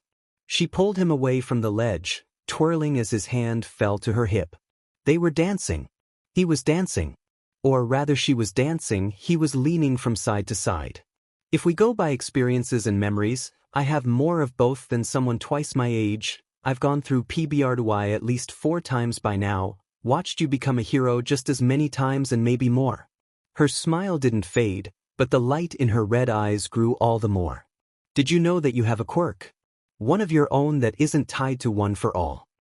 I do. His heart was pounding in his ear, both from her touch, her scent, and her words. Yep, it's probably a quirk more powerful than one for all, but one that only I can see, and even then I'm not sure it even exists. She guided him into a twirl, bending so that she could go under his arm before grabbing his hand again. I'm not quite sure what to call it, but you have the unique ability to change the world, even better than mine, and I'm a time traveler. What? How could he change the world? Even with one for all, it felt impossible to change the world more than someone that could time travel so easily. Then there was everything else her quirk could do. He felt like a level 1 character matched against a max level pro. In so many wonderful ways, Eri leaned forward, her head resting against his as a slow part of the song started to play. Even when I made sure that Mirio got one for all and he became the number 1 pro hero that upheld the mantle of peace for years to come, it was you that made that peace last. Without your quirk you enrolled into the support course, there you met Mei Hatsum and together you redefined what support items meant and you two revolutionized so much. The future of that world is a bright and shining one where you two and your children are credited with making up for the stagnation quirks caused. Children. Mei Hatsum. The crazy inventor girl. The one with pink hair, that didn't know what personal space was and had the big Eri pinched his cheek. Hey, no thinking about her when you're with me, she pouted for a moment before her smirk returned. But that was just one possible timeline. There was also one where you end up with Emi, you know Ms. Joke, which is actually my fault because I turn her into a kid, and another where you end up with Nijire, at least 2 where you end up with a female Todoroki, but this time, she brushed her ring finger against his cheek. This time you're mine. The song ended and her hands fell between them, connected with a loose grip at the fingertips. Do you know why I showed up to your classroom before we ever met? Do you know why I almost kissed you? To steal my first embrace. He swallowed, feeling a lump in his throat pulsating with every quickening heartbeat. Well, that was part of it. Most of it was because I didn't 6-year-old me to be what you thought of me as. I kind of want you to think of us as 2 different peoples. She pressed a finger to his lip, holding whatever awkward word was going to be coming out. Oh, and by the way, I did steal your first embrace, you just haven't realized it yet. She was right in a way. But what does that mean about little you? What do people think when they see us? What about 2 years from now? You're 6, what does my mom think when she meets you? What really is Izuku? She rolled her eyes and pushing his hands away to place both hands on her hips. Are you the same person you were a year ago? Before you got one for all, before you became a hero? What about 6 months ago when you had no sense of self-preservation and broke your arms every single fight? What about a week ago? Are you the same person as before? Well, no, but I used to be. Everybody used to be a kid. Izuku. She grabbed one of his hands with both of hers and held it up. You all might, Mirio, Dad, my mother-in-law, even All for One, they were all kids, but you don't treat them like kids or worry about them being kids. So why do you worry about me being a kid in my past? Because, he swallowed, finding it really strong to think properly with such a appealing woman glaring at him. They're not a kid right now. She sighed, rolling her eyes and placing his hand onto her tissy and pressing it deep against her butte. His mind stopped. Through the thin fabric of her shirt he could feel her softness and her heartbeat. 6-year-olds don't have fully grown melons. Her smile grew when he pulled his hand away. And if you like that, just wait until you see them naked. I. He stared at his hand, then at her then at her smile. But, I mean, what if I mess something up with little Eri? Just treat her like she's a different person. You're already starting to think that, aren't you? If it helps, you can pretend she's my little sister. She sighed, scratching her head. Look, sorry about the melons thing, that might have been a bit much, but you're stubborn and a melons man, so that was probably the best way to make you realize I'm not 6 years old. I actually don't know how old I am, but I am an adult. Or at least right now I am, but most of the time you'll be dealing with me as a teenager, not a 6-year-old. Well, I mean, you do deal with her a lot, and I do get a crush on you by the time I'm like 8, but I'm rambling now and not helping my case at all. She grabbed his hands again, running her thumb over the scars he got from his fight against Todoroki. So, what do you think? I don't know, but I think that I can understand what you're talking about. So, I'll try to treat you like you're a different person than little Eri. Apparently, boobs were all it took to convince him. Still, there was one thing that was bothering him. How old are you when we enter a relationship? Like 17. Maybe 18. She shrugged, turning away from him so that her long silver hair lashed against him when the wind blew. Like I said, it's easy to lose track of time when you have like 5 different Mondays in a row. Well, that's good to know. It was still weird, mostly because time travel was weird, but the idea of dating the Eri from the future no longer felt like it should be off, rather instead he found himself looking forward to it. Thank you, Eri, I think I understand now. If that's true, then you should totally learn how to give a really good foot massage or just massages in general. She gave a small nod and blew him an embrace, you know, as a way to thank your super awesome time-traveling wife that goes out of her way to stop you from doing something stupid like not dating her or something. Ozone filled the air, and then just like that she was gone. Now to find out how to give a massage. There was a flash, and Eri appeared again. Her hair was wet and she had a towel wrapped around her body. Sorry, forgot the speaker you got me. She brushed past him to pick up the object. Her face was red, and yeah, I'll pretend you didn't see this. Again, she was gone. His phone buzzed, pushing away the weariness that was growing on him as it neared his bedtime. A day's worth of training and studying that left his mind in a haze and his body feeling groggy was gone, just like that, just from the sound of that phone. An inner reserve he didn't know he had swelled forth from his beating heart and forcing a smile onto his face. It was a message from Eri. Spinning in his chair, he flopped over to his bed to look at his phone. It was an actual phone call. Not a text. Had she ever called him before? Hello, Eri. He asked, putting the phone next to his ear, sitting up on his bed and biting his lip. He could hear her breath in his ear. It was ragged and heavy like she had been running. Still, hearing her so close was nice. Izuku. She breathed, wind pushing past her mouthpiece as he could hear her feet falling. Oh good, I'm in the right time. I am, you're in your room and you, right? He stood up. Yeah, are you okay? You sound worn out, do you need more to do anything? Open your door. There was a pause and he heard something tap against his door. The phone hung up and he heard what could only be called a whimper. Please. He was at the door in half a heartbeat. The door was half open before he found Eri pressed into his arms wrapping around him as she began to sob. She was crying. Why was she crying? How old was she? Younger? Older? He felt his easy grow wet as she sobbed into him. Closing the door, he wrapped his arm around her, hugging her tightly, to which she returned twofold. He ran a hand through her hair, staring at her for the longest time, just waiting for her to say something. Her usual bright red sweater was still on her body. Her hair was long and free about her head. Perhaps she was about his age. Or as close to his age as she normally was. Maybe a bit younger, or older. Did something happen? He asked, after what felt like an eternity of standing there with her.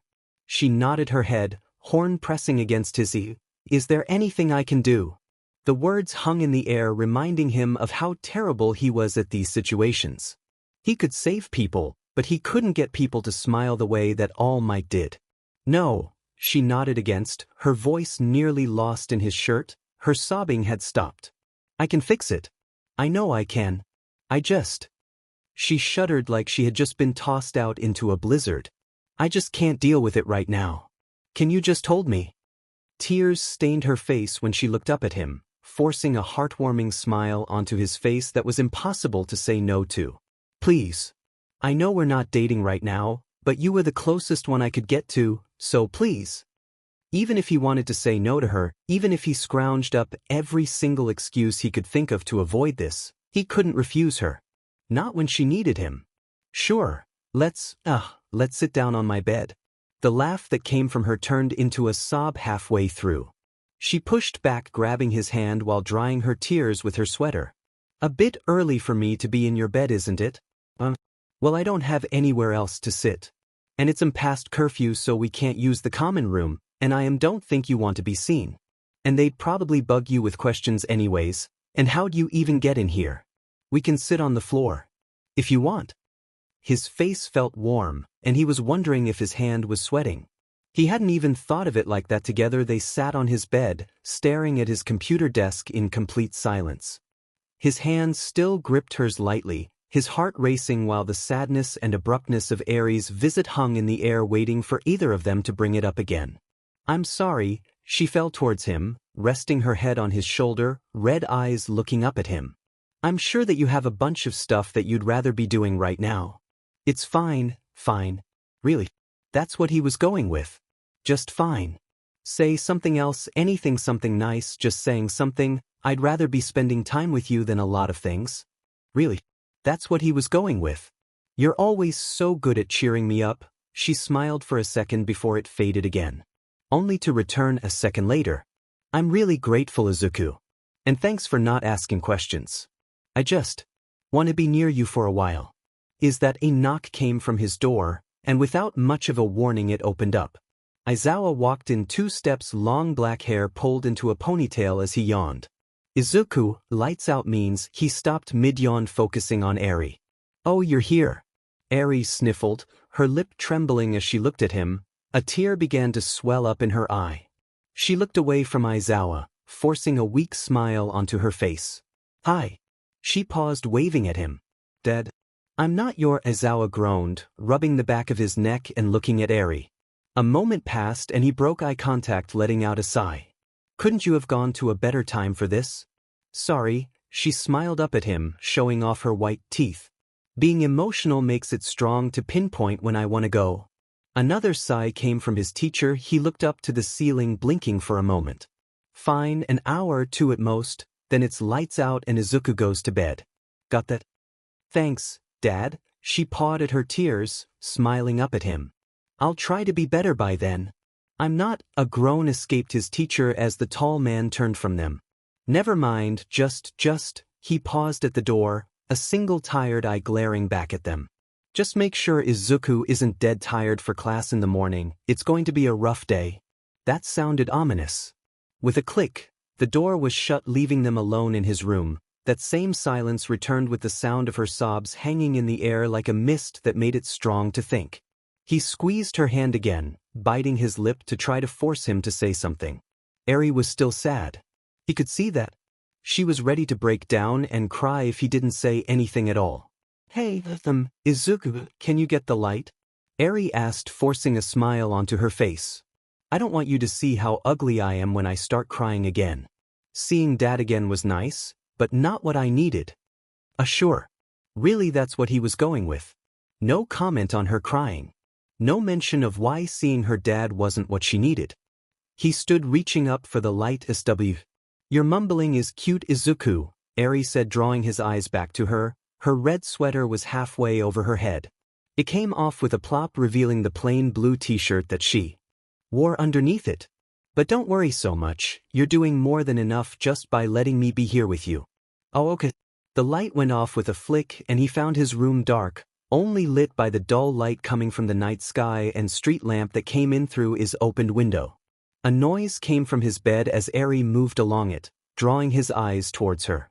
What are you doing? She was laying on his bed, head face down onto his pillow, one leg kicked up so that her slipper fell to the floor. Her reply was muffled. Getting comfy? Oh, was his dull response. His mind going blank, trying to stop himself from mumbling again. Without thinking, he sat down onto his bed, well aware that Eri was currently laying down behind him. Hold me, her voice sounded broken and dry. Whatever peace she had gathered before was fading fast. It was punctuated by a sniffle and a sob. Please. Whatever embarrassment or reserves that had prevented him from doing that were crushed under pure heartbreak. He flopped down next to her, head so close to her, an arm resting on hers while the other was pinned under his own body. It was going to fall asleep in a matter of moments. Eri squirmed closer to him, wrapping her arms around him and burying her face into his ear. Her breath ragged as she began to cry once more. A laugh escaped her between the sobs. I'm sorry, this really isn't painting a good picture of me. It's fine. He placed one hand around her, then worming the other one under her waisting, holding her tightly. It was kind of like a hug, but laying down. It makes you feel more human and less mysterious. Another sob and she shook her head, rubbing her face into him before looking up at him, red eyes drawing him in. But what if I like being mysterious? It's fine keeping you guessing about me. It doesn't last very long though. In a few years, you'll know more of my secrets than I do. I really need to start hanging out with you now. It's weird hanging out with you when you're dating an older version of me. But it's also kind of not. Is that weird? You're my future time-traveling girlfriend. It'd be weirder if it wasn't weird. Smooth. I know. He could feel her smile hiding her face in his once more. I know. You think I'd be used to knowing what was going to happen. Especially since I remember wanting it to happen. But even when I know what's going to happen, I still get worried, and I still mess up. Sometimes I mess up big. She reached around her, pulling his arm out from under her and bringing it between them, wrapping her hand around his. Really big? Did something happen? She nodded. Yeah, it was bad. I need to figure out how to fix it. I know I can. But not right now. I might mess up again if I get too emotional, change something that shouldn't be changed. She laughed into another crying fit. I know you said I shouldn't be afraid of my quirk, but sometimes I am. I'm afraid that I'll stop treating people like people, that I'll stop valuing their lives and see them as pawns or chess pieces or something. I'm so scared that I'm forcing my view on others. You're not, you're too nice for that, and your quirk is such a wonderful thing. I'm sure you're doing what you think is best. He entwined their fingers as their arms snaked around each other so that the back of his hand faced her, his other hand rubbing the small of her back. Thank you, Izuku. Out of everybody, you're the one that makes me feel the most human. She looked up at him, tears sparkling like stars. She inched upward, putting her head even with his. She laughed, looking away from him for a moment. I'm really happy that I end up with you. Yeah, I am. I can't wait for it. He squeezed her hand again. I just hope it means I get to see you more often. Her smile brightened. So you want to see me more often? I think I can manage that. Time traveling to save the world is a lot of strong work, you know. You're trying to save the world. He shook his head, leaning back from her for a second, purely out of shock. Kind of, more or less just all of Tokyo, and I figured out how to do that part. I need to figure out how to make sure all the people I want to live, but Don't worry, I got this, and future you is already doing his part being awesome. She shrugged. I just mess up sometimes and people suffer. I'm not really good at strategy games. Well, thanks for saving us all, Eri. I'm sure you can do it. She blinked, leaning in close and pressing her head just under his chin. You know, no one's ever thanked me for that before. It feels really nice. Her smile came back full force and her face was just inches away from his. Thanks, Izuku, I knew I'd feel better just by coming to see you. Before he could respond, their lips met, briefly, for less than a second, but long enough to leave no doubt that she had just kissed him. The sensation lingered, still buzzing on his lips as his senses came back to him. She was still there looking at him. Maybe we can start dating a bit sooner. With one last smile she vanished, the scent of ozone filling his room.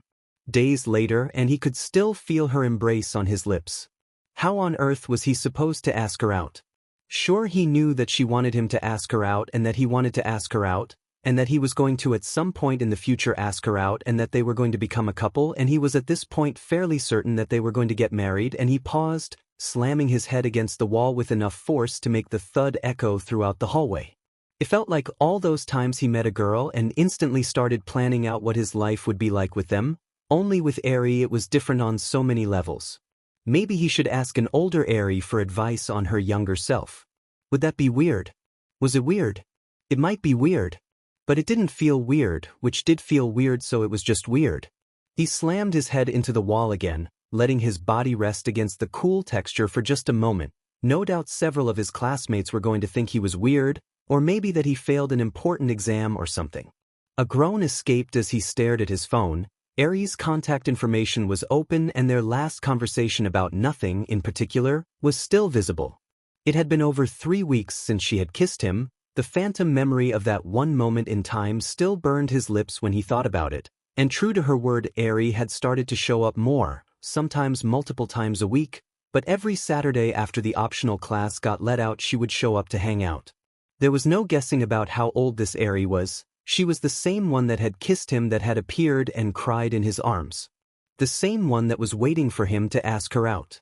He could see it in the way she smiled at him, the way whenever they touched it was filled with nervous laughter and half a dozen apologies.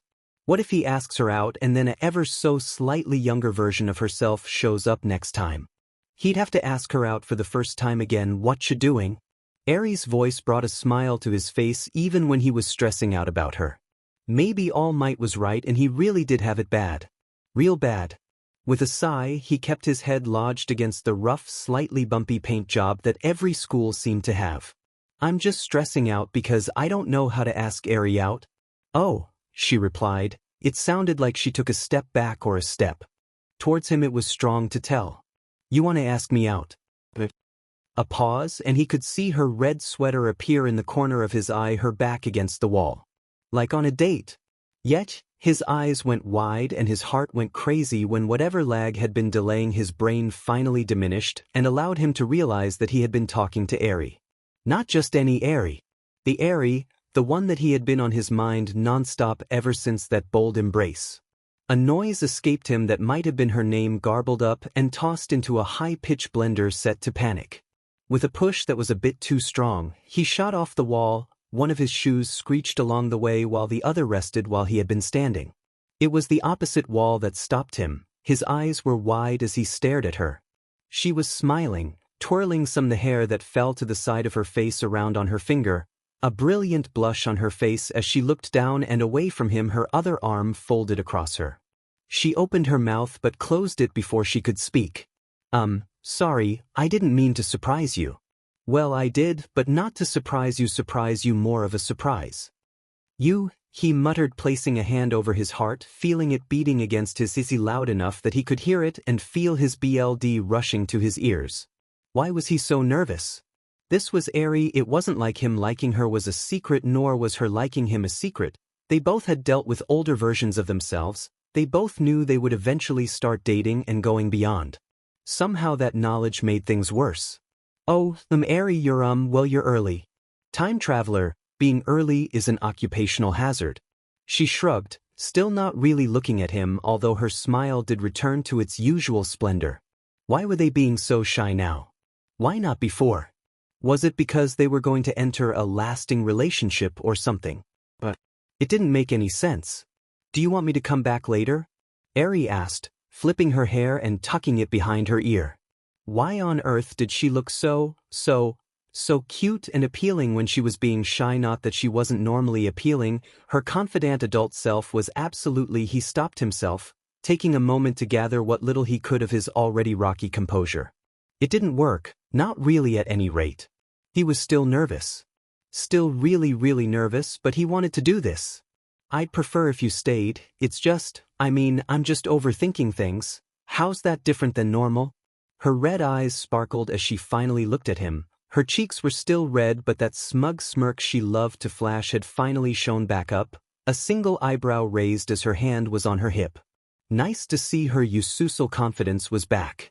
Well, no, but I'm just concerned. What happens if I run into a younger you and assume you're my girlfriend? Do I have to ask you out again? She snorted into a laugh that pushed her off the wall and over towards him. Each laugh carried her closer to him, and she grabbed onto his hands, holding them up between them. Izuku, I can honestly tell you that at no point in my past do you ask me out. But doesn't your history change? What if it does, because we're already starting soon? Then you said we would, and, Izuku, I'm still going to be me if something like that changes. Besides, chances are you'll be seeing more of older me in the future, and not younger me. She gave something that was an odd mix between laugh, cry, sigh, and groan, tapping her forehead against his shoulder for just a moment. Seriously, I love my quirk, but it's so confusing. But don't worry about my quirk, I've survived far worse than you asking me out. When did she get so close? Their hands were touching. She was soft. Very soft. And warm. And her hair smelled really good. He really wanted to embrace her again. You're right, sorry, I was just worrying about something silly. You wouldn't be Izuku if you didn't. She bounced slightly, lifting and lowering their arms once more. So, about that date. I'll probably say yes. I will say yes, no probably, but I'd just still like to be asked to kind of make it official. Well, official in that we're dating, but I think there's another step to that. I don't know. Their hands, as did her smile. I honestly don't know a lot about dating. Me neither. There were at least 26 open tabs on his phone on the topic, and none of them helped. He took a breath, finding it easier now that she was so close, or it was so strong that it had actually worked its way back around to easy. His flight or fight response was currently jamming on the flight option. Would you like to go on a date with me tonight? Why'd he say tonight? He didn't have anything planned. What was he supposed to do? Was there a good movie? Maybe. Dinner. Romantic setting. That'd make me happy. Her smile made all those worries vanish. So, where to? And the call came crashing back down onto him. Let me get things ready. Why don't you meet me at the dorms in like an hour? That should give him enough time to set something up. Hopefully. Probably. Eri nodded, her smile growing. Sure, I can't wait though, so I'm going to jump right there. See you soon. Her lips fell on his cheek, sending a tingle down his entire body that dispelled his nervousness. A half a second later, and the scent of ozone filled the air. He had a date with Eri. That was good. That was very good. Now all he had to do was figure everything out. Like what a good first date was. What should he wear? What did Eri want from a date? What did the scent of ozone burst forth again, and he found himself staring at Eri. One from the future, just old enough to be slightly taller than him. She looked the same, but there was a single streak of red in her hair now that was held out of her face by her horn. She blinked one eye at a time. Man, it's so weird trying to time travel into a place I just was. Why are you? To help you, she perked up, smiling at him, and pulling out a stack of DVDs from under her sweater. The top one was called The Last Unicorn. Eri all but shoved them into his hand. Wait, you did just ask me out, right? Or you're going to write? Like we're going to have our first date tonight, right? Yes, is that wrong? Should I have waited? Oh no, not at all. Well, maybe it would have helped a little, but it doesn't change anything. We're still going happy last I checked. She shrugged, spinning on her feet and taking a few steps away from him. Don't get me wrong, our first date was fine, and I did have a lot of fun, but you were so stressed out about it and tried to do far too much. So I'm going to tell you what the best date for us right now is. That sounded about right. Well, I don't think anybody is more qualified to tell me how to date you than you. Well, future you is amazing at it, by the way. You're a natural kind-hearted romantic, and once you get in the hang of it you can sweep me off my feet. She paused, tilting her head to the side. You also sweep older me off my feet. Can you cheat on me with myself? Man, time travel is so weird. Wait, what was I doing here again? Oh right, date, it's winter, right? Yes, he asked. Was it just him, or did Eri kind of lose her mind when she was around 18? The 16-year-old one seemed normal, and so did her more mature self. But this one always seemed just kind of sporadic. That could explain the random bit of dyed hair. Right, so, because it's cold out, darn, I wish it was snowing, the first thing you're going to do is take me for a walk, take me to get some hot chocolate, but don't get a large, maybe grab something to eat, actually do, after that you're going to watch those movies and snuggle under a blanket. I know you're nervous about that, but if it helps, just know that I really, she shivered, really love cuddling. Like if I'm sitting slightly away from you, just put your arm around my waist and pull me in. I'll melt like butter. Oh, speaking of butter, popcorn, get some popcorn, not a lot, just enough, and some drinks, not soda though. She placed a finger to her chin, tapping it slightly. Yeah, that sounds good, it's easy too, and instead of just awkwardly holding hands you can try to awkwardly embrace me. Don't be afraid about it either, remember I'm the girl that more or less changed a timeline so she could be with you. Well, I had to change it anyway, you're just a very good bonus. She placed both hands on his shoulders and began to push him. Okay, you go take a shower and put something nice but not so nice on. While I go tell Dad you're going to be using a room for a movie. I know, just the one, just wait. He was a weird combination of confused, nervous, and excited. Okay, everything was set. His first date was going to be nice, simple, and peaceful. The room was set, just one of the small dorm rooms on the girls' side of the building that had been used as storage for a couch and a TV. But it wasn't really a storage room. Apparently Momo set up a modest by her standards movie room for the girls and called it storage because it was just some of her extra stuff. It was Mina's idea, mostly. The other girls probably helped. The only downside to all this was that it meant the girls knew that he had a date. Which meant that he was nervously waiting for Eri to show up while they oh so subtly watched him from the common room. Well, who is she, Izuku? Mina asked, jumping onto the couch, halfway falling off of it so that her bright pink arms nearly touched the ground. Come on, you can tell us, or at least me, can't you just wait for her to show up? He half asked, half whined, glancing back at them for a quarter of a second. It was like when a cat only moved when he wasn't looking at them. Oh come on, I bet we know her. Mina tumbled off the couch, walking over to him, a bright cheerful smile on her face as she made a lovey-dovey face in his general direction. Her black and yellow eyes brimming with curiosity. Oh, is it May from 1H? She's just your type and she's totally into you. That was apparently a different timeline. But they didn't need to know that. Hell, he didn't need to know that. It's probably that one lady that showed up in class, Toru replied. Her arms were probably flailing about by how her sleeves moved about. For someone that was invisible, she sure did have easy-to-read body language. Momo hummed, placing a hand on her chin. I've seen her around a few times, and her little sisters, I think. But I don't really recognize her. Do you think she's staff? Besides, I think she's too old for Izuku, isn't she? They were going to flip the F out once they realized who he was dating, just like he did when he first realized just who exactly he was dating. He was never going to hear no end of this, was he? I still have no idea who they are or why they don't like me. Ochako slumped into her seat, melting into it. Her hand was around a still hot cup of tea. Seriously, every time I see them they glare at me, or delete my number from Izuku's phone. That only happened once, he said, instant regret following through. He should have just stayed silent and waited.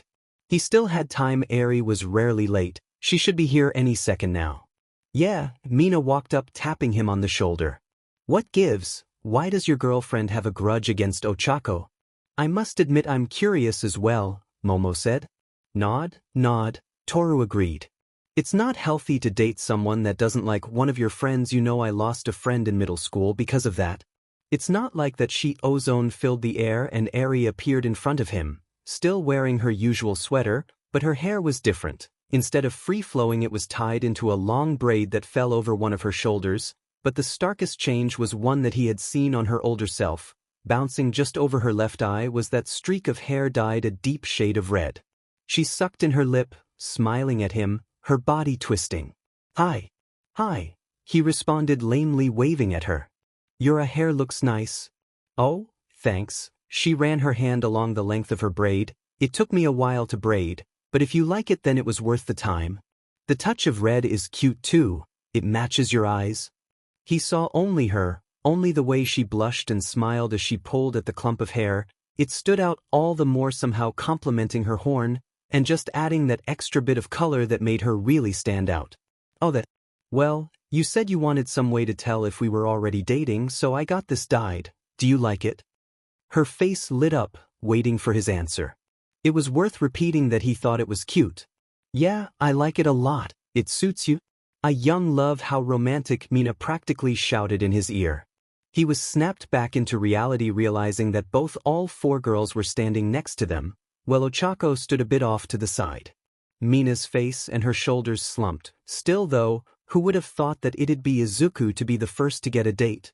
"Actually, I think that still belongs to Momo." Eri laughed, pointing two fingers to the tall, dark-haired girl. She tapped her cheek, her smile twisting into a thoughtful look.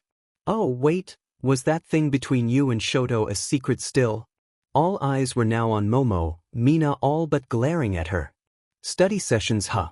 "Oh, well, I mean. Her face grew redder by the second as her arms flailed about dangerously. She stopped, coughing into her hand and looking away, trying to gather what little composure she had left. "Be that as it may, how exactly do you know that? And who are you?" The curiosity was once more on Eri. "Oh, sorry, have we not met yet?" Eri looked between him and the girls with a bemused smile on her face that was halfway to exasperation. "I could have sworn we have. It's really strong to keep track of stuff like this." She looked at him, nodding towards them. "Have I met them yet?" "Technically yes," he shrugged. "I've seen you around campus, a couple of times, that and your sisters," Toru responded. "They are your sisters, right?" Eri laughed. Strong, it was a belly laugh that forced her forward and to clutch her stomach. "No, those are all me. I'm surprised you haven't figured it out. Or that people have managed to keep it at." The refrigerator door slammed shut. "She's a time traveler," came Kachin's voice from the kitchen. He entered their view sipping from a can of tea and glaring at everybody in the room. "You're not seeing her sisters, you're seeing older versions of her that keep showing up to make small annoying changes to our timeline so that something doesn't go terribly wrong." He chugged the can before crushing it in his hand, tossing it into the bin. "As to why she wants to go out with a loser like Deku, if you keep it up," Kachin, Eri said, placing both hands behind her back. "I'll undo that favor." Kachin's face turned into a mask of rage and looked ready to explode. Then it simmered down, his frown still there, and he glared at Eri for 2 seconds before looking towards the other girls, then towards him, then back to Eri. "Sheesh, I was trying to get them off your back. Have fun on your date." Without another word, his childhood friend burst through the front door, glaring forward with anger-fueled determination. "Are you really a time traveler? Who do I marry? Can we get the questions for the next exam?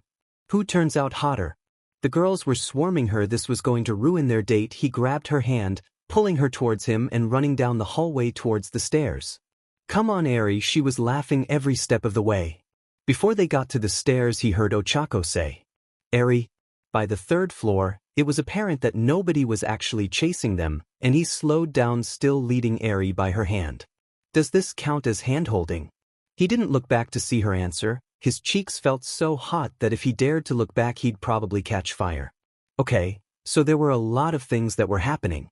He was on a date with Eri, he was holding her hand, and by the end of the hour literally, everybody will know that he was dating Eri. And that meant that some people would probably figure out that Eri was actually Eri. "Yes," she half laughed, trying to keep up with him. "Shouldn't we have run out the door though? Unless you're planning on jumping out the window." Right? She didn't know what their date was. Hell, he barely knew what his date was, but the crazy, slightly older Eri said that it was basically her dream date. Made sense considering how she was a time traveler, so staying in and not doing anything was probably rare for her. He stopped at the end of the floor, turning into the girls' secret movie room and opening the door for Eri. The title screen for The Last Unicorn illuminated the normally dark room, a comfortable-looking couch with more than a few pillows and a couple of blankets tossed haphazardly on it sat right in the middle of the room. A small table filled with snacks such as popcorn and some samosas that filled the room with a mouth-watering cheese scent. Actually, this is our date, a marathon of some of your favorite movies, snacks and a cuddling. Oh, you do have good taste. She reached over, snagging one of the samosas. She bit into it, pulling on it to chew the string the cheese that came through. She hummed, wiggling at the taste. These are so good, how'd you know these were my favorite? Her eyes snapped to the screen, and she finally let go of his hand. I haven't seen that in forever. She grabbed at the stack of movies and raised an eyebrow at him. You know one of these isn't even out yet, right? An older you showed up right after you left and kind of hijacked our date? She began to pout, still happily eating her cheese snack though. Sorry. Don't apologize. She smiled at him, then looked towards the couch. It's not your fault I can't mind my own damn business. She flopped onto the couch, pushing a bit of hair out of her eyes. Still, even if I do have some good ideas and know what I like even before I actually know what I like, I wanted to see what you'd come up with. Not to put any pressure on you, but apparently, you take me on some amazing dates. How'd you know that? He sat next to her, more than a foot between them on the couch. That felt far too far. He needed to remember what older Eri said.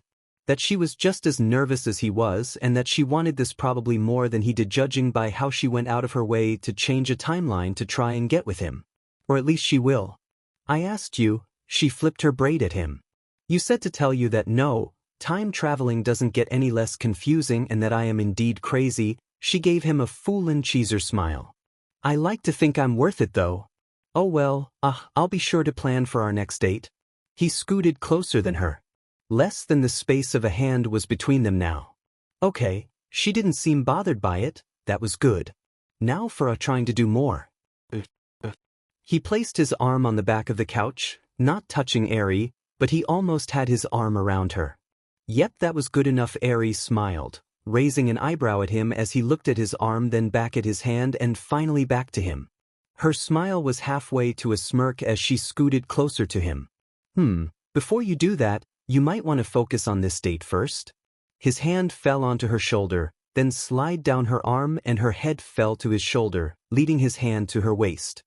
His heart was pounding in his ear, thumping harder and harder, ready to explode at any moment. But this also felt nice. So, I can hold you like this, right? She nodded, her face burning in the shifting light of the movie title screen. How could she tease him so much while still being shy about something like this? What about weeks ago when they were all but cuddling in the same bed? Okay, he said slowly, his arm outstretched to actually start the movie. This was fine. He made his move. He was holding Eri like they were a couple. This was a good place to stop. That faint embrace burned in his mind once again. It was strong to focus. His head was filled with her and what her older self had said minutes ago. I forgot to go on a walk with you and get hot chocolate. Oh.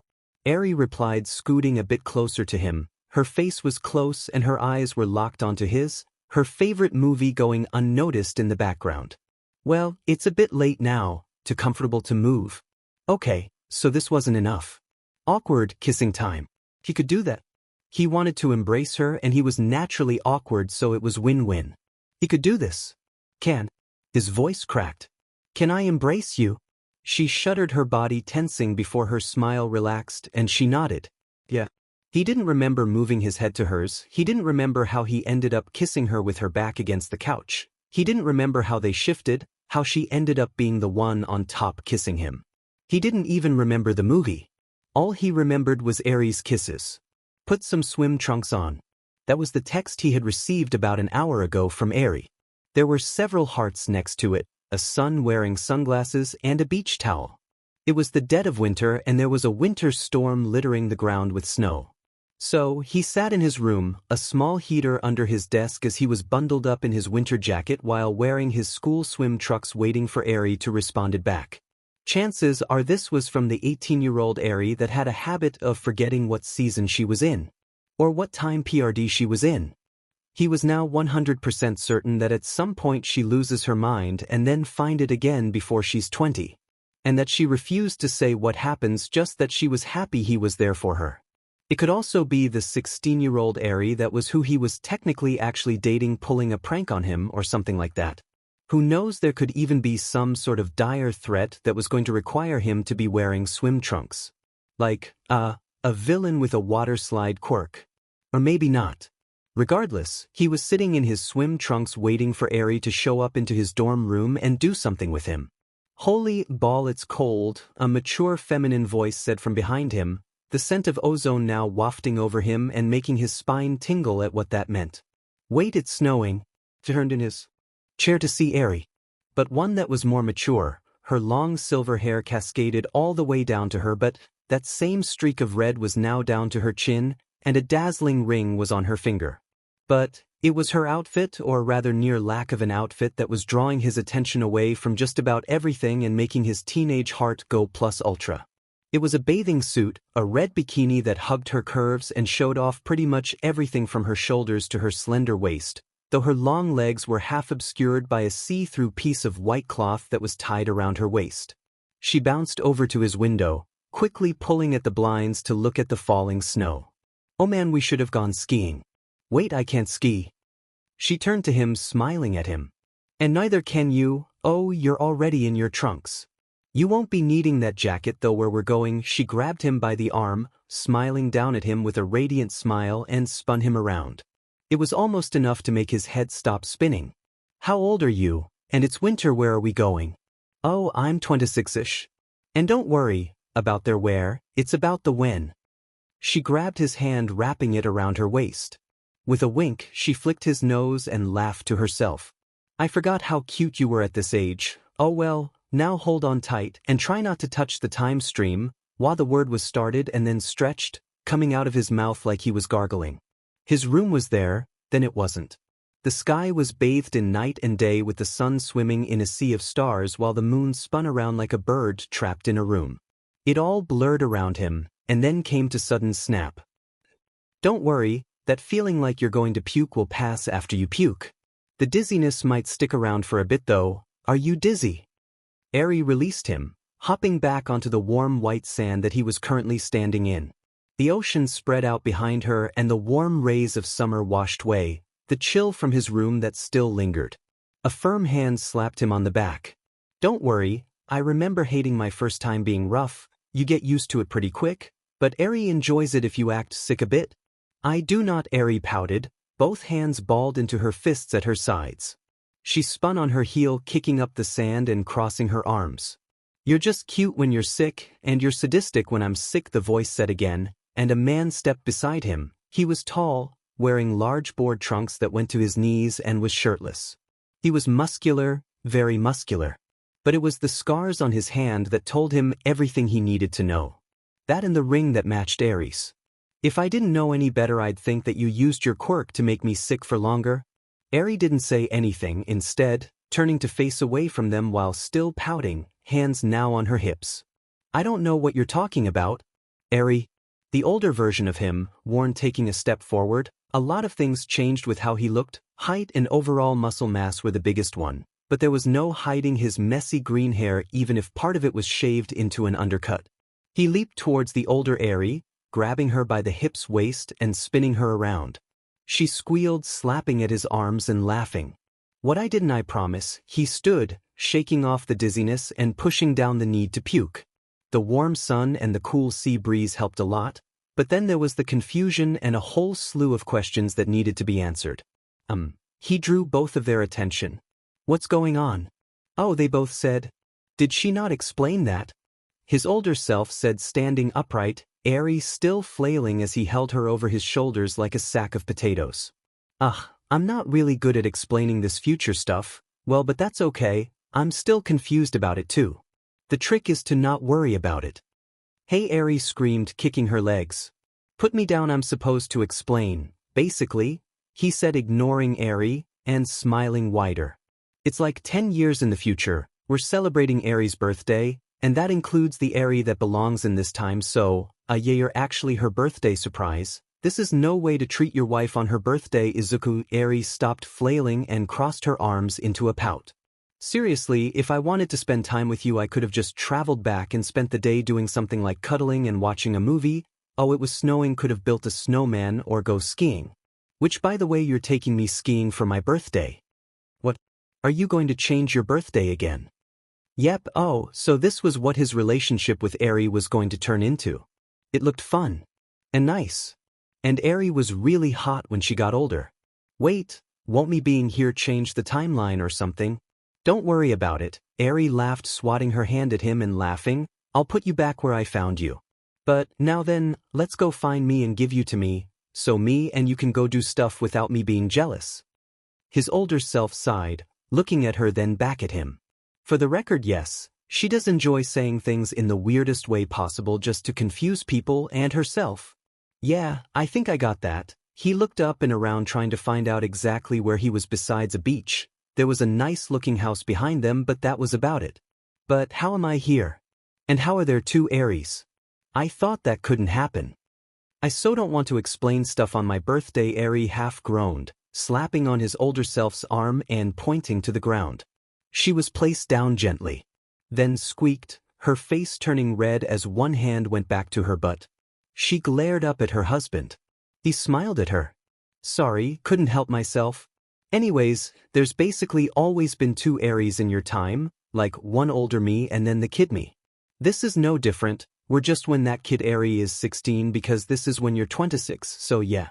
I tried really strong to make that one make sense. Her face was still red as she swatted him in the Just for that, I'm going to. She swore both fists at her sides as she turned stomping off towards the house. Just made a timeline where you and Itsuka are a couple. This is why I'm so done meddling with the timeline. One little incident, and migraine for days.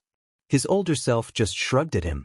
Look, you'll get used to it, well kind of, but she's worth it, trust me on that. He already had a feeling. Anyways, I'm going to tend to my wife. If you head up the beach ways you should be able to find Eri walking along the beach. His older self half sprinted after Eri, before turning backwards, his speed not decreasing. There's not a lot of advice I can give you that'll help, but just believe in yourself the way All Might believes in us and you'll do great. Easier said than done. He watched his older self scoop the Eri up and dive into the house, the curtains closing behind them. That was probably a good clue that they wanted privacy. Feeling the sand under his feet and the cool breeze blowing against his hair, he had almost forgotten the snowstorm that he was in this morning.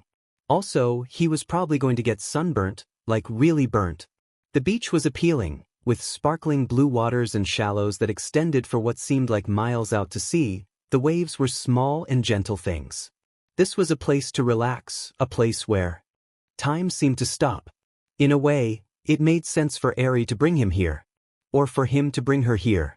A few people, mostly couples, crossed paths with him. Most just nodded in return. A few were lost in their own worlds, but all of them were smiling. He reached a bend, where stones stuck out from the shore creating small tide pools, and there he saw her. It was Eri, his Eri, the one that he had asked out, the one that he had dated, the one that he had started all of this with. Even if they were the same person, just different points in her life, this one was his. She was as always appealing, with her hair tied up by a band of yellow flowers, that single strand of red shining like the North Star to draw him in. She was wearing a black bikini that only served to remind him of how much that red sweater of hers hid. She leaned down into the tide pools to observe something when her red eyes finally snapped to him. Izuku, she half screamed, half laughed, jumping over the tide pools to run towards him. He ran too, catching her as she jumped into his arms, and spinning about before they fell to the sand. You're here, she snapped up, looking around. You're here? How are you here? Why are you here? Am I here? He couldn't help but laugh, grabbing her sand-covered hand and placing an embrace on her knuckle. I'm here, Eri, and happy birthday. I'm confused. She stared at him before shrugging. But I'm mostly happy that but how are you here? Your older self brought me here so that she and future me could have alone time while you get to have me as your birthday present. He pulled them both up off the ground, holding out his arm for her. So, let's make the most of it. She grabbed onto his arm, pulling it into her soft tee and placing her head on his shoulders. So, if you're my birthday present, does that mean I get to do whatever I want with you? That made his lips dry. What did that mean? How was he supposed to answer that? What was she planning? Well, what do you want to do? First, I want to go on a nice long walk. Then, I want you to give me a massage and feed me strawberries. Then I want... She paused, her face flushing as she bit her lip. He wanted to embrace her. Then, I want to watch the sunset with you. And after that, I want to sleep in the same bed as you. Are you sure? She nodded. Yep. Besides, it's what we're going to be doing tonight even if we don't, and I really want to wake up cuddling you. Something about that just sounds so wonderful. After a week-long vacation at Okinawa, his classmates were slightly perplexed how he got a tan in less than an hour.